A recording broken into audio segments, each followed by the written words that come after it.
اللہ تعالیٰ کے بڑے فضل و کرم کی یہ نشانی ہے کہ کسی انسان کے دل میں یہ عزم پیدا ہو جائے کہ میں تن من دھن اللہ کے دین کے لیے وقف کرتا ہوں. لیکن یہ فیصلہ فرض کیجئے اس نے کسی بڑے سینٹیمنٹل مومنٹ میں کیا ہے، ایموشنل مومنٹ میں کیا ہے، جذباتی سطح پر کیا ہے.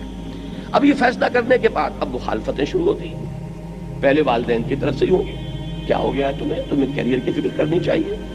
یا یہ کہ اگر وہ برسر کار ہے تو یہ ملامت ہوگی کہ تم نے اپنا وقت جو ہے لگانا شروع کر دیا ادھر ادھر، تمہارا کاروبار ٹھپ ہو جائے گا. ایک کشمکش شروع ہوگی. فرض کیجئے اب ایک شخص اللہ کے دین کے لیے کام کرنا چاہتا ہے تو سب سے پہلے اس نوجوان کے سامنے آئے گا کہ حضور کا حکم ہے اعف اللحیٰ وقص الشوارب، داڑھی بڑھاؤ اور مونچھیں کتراؤ، میں داڑھی رکھوں گا. اس کے معاشرے میں اسی سے کشمکش ہوگی.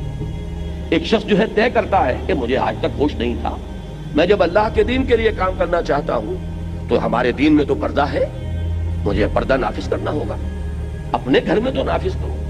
ظاہر بات ہے کہ اب معاشرے کے ساتھ اس کا تصادم اسی ایشو پر ہو جائے گا. جب یہ تصادم آتا ہے تو اب کچھ ہمتیں، کچھ تو ہوتے ہیں جواں ہمت لوگ، صاحب ہمت صاحب عزیمت لوگ ہر چہ باد آباد، وہ کسی شے کی پرواہ نہیں کرتے، جو چیز انہوں نے طے کر لی ہے پیش قدمی کرتے. ایک وہ ہے کہ جو اب مطمئن ہونے شروع ہوتے ہیں، وہ پریشرز جو ان پر پڑتے ہیں اس کی وجہ سے کچھ وہ پسپائی اختیار کرتے ہیں. یہ جو پسپائی اختیار کرنا ہے یہ انتہائی خطرناک ہے، اس لیے کہ در حقیقت یہی ہے کہ جو پھر اس گویا کہ اس شخص کی شخصیت کی گاڑی جو ہے اس پٹڑی پر پڑ جائے گی، ضعف ایمان، اور اس کے بعد نفاق کی پہلی سٹیج اور پھر دوسری سٹیج اور تیسری سٹیج.